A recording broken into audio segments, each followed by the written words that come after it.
पर लेट गई उदल को मंत्र बल से पुनः तोता बनाकर इमली की डाल में टांग दिया। अब क्या हुआ?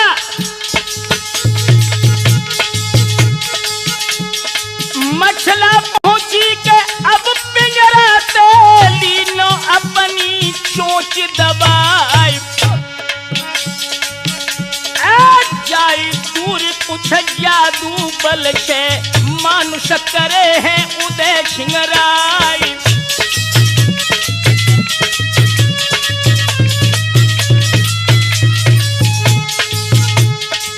उदल देखत खन मछला को उठ के पैर तो छुए हर साई।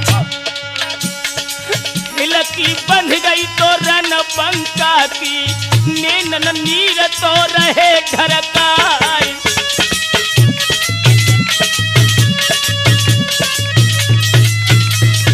आंखों में आंसू भर के उदल अपनी भाभी से बोले, अरे का पाप प्रभु भाभी की ने पर गए फंदरे बेड़ियन क्यारी। शिव चुंगल से मोई छुड़ाबो भाभी मानो तो बचन हमारी।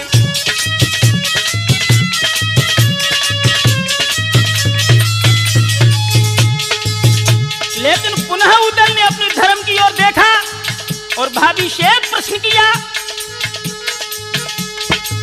बोले ये क्या तुमने तीनों सोबत लाइयो हमें चुराई।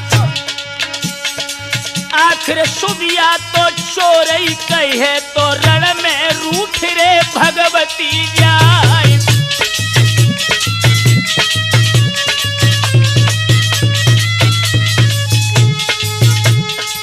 आल्हा भैया से जाय के कहियो लड़की ले भी के हमें छिनाई। कर दी चढ़ाई बेझार खंड पे देगा बल मोइले भी छुड़ाई।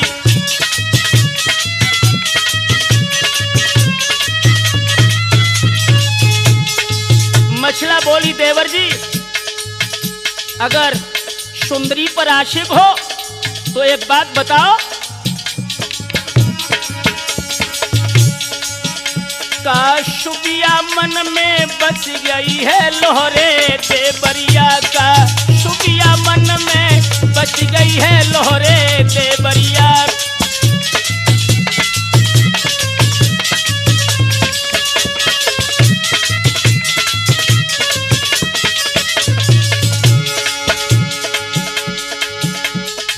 जो शुबिया को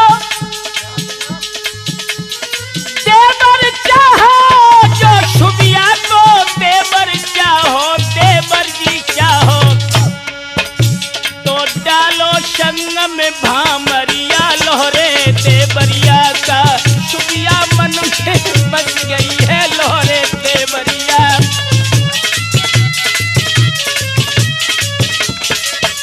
बोली है मछला, अरे मछला बोली के जो तुम चाहो तो मैं शुबिया को चले लिवाई। हमें जरूरत ना है शुबिया की, ना ही करी थी उदय सिंगराई।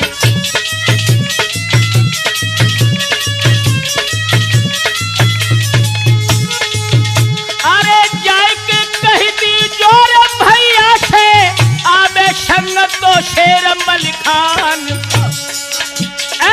तेगा बल से झारखंड से मोय महुबे पूजा भी लिभाई।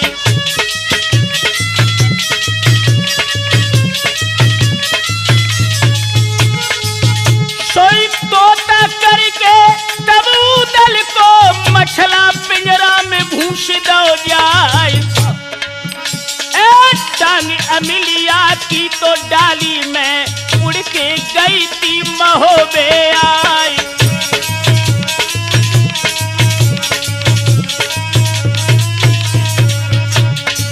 यारो होनहार बलवान ये कछु और हुई रहो है।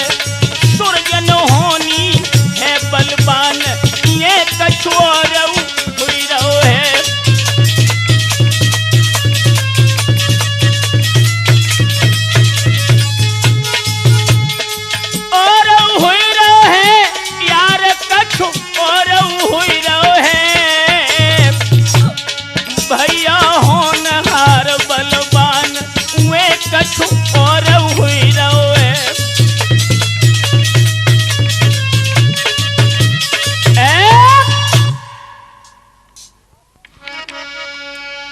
दोस्तों ध्यान रहे, ऊदल का पता लगा करके जब मछला महोबे में लौटती है, सारे महोबे में समाचार फैल गया कि ऊदल शोभा बेड़नी के चुंगल में झारखंड में फंसे हैं।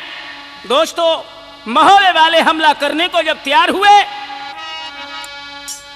अरे भेज पत्र का एक मलिखे कौन, अरे मछला महुबे मिलो तो बुलाए, हाल सुनाऊं और समझाऊं, और वालाते देते पठाई।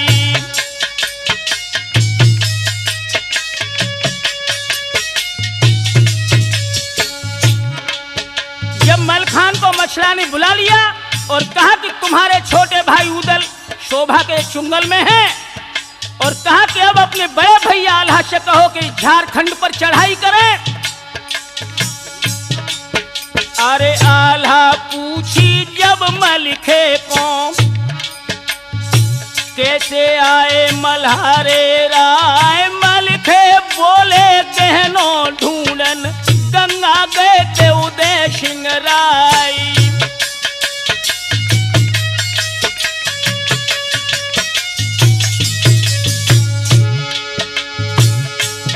अरे शोभा बेड़नी तो कर ले, राखे झारखंड में जाई, सोदल लेके अब ही चल दे, लड़बे है तो हो तैयारी।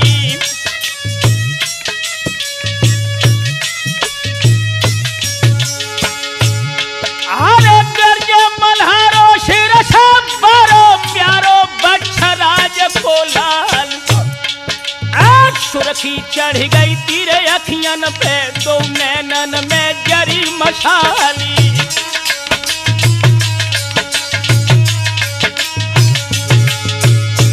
अरे जाते जाते झारखंड में ठाणे आग दी है लगवाई कर, और कैसी दम है बाबिड़नी को भैया के दिलो करवाई।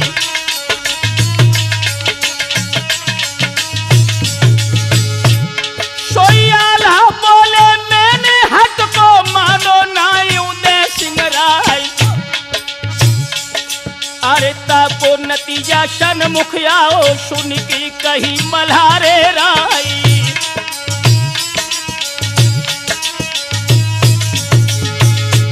अरे मोको नहीं है बदन को जल्दी फौज ले सजवाई कर, अरे ताको जवाब दो तो आल्हा ने डंका जल्द देव बजवाई। दोस्तों बबर शेरों की आंखों में खून उतर आया। आल्हा ने कहा मलखान देर का समय नहीं, झारखंड के ऊपर हमला बोलना है। अरे हुक्म पाए की देरी थी, मलिखे डंका दो है बजाई का,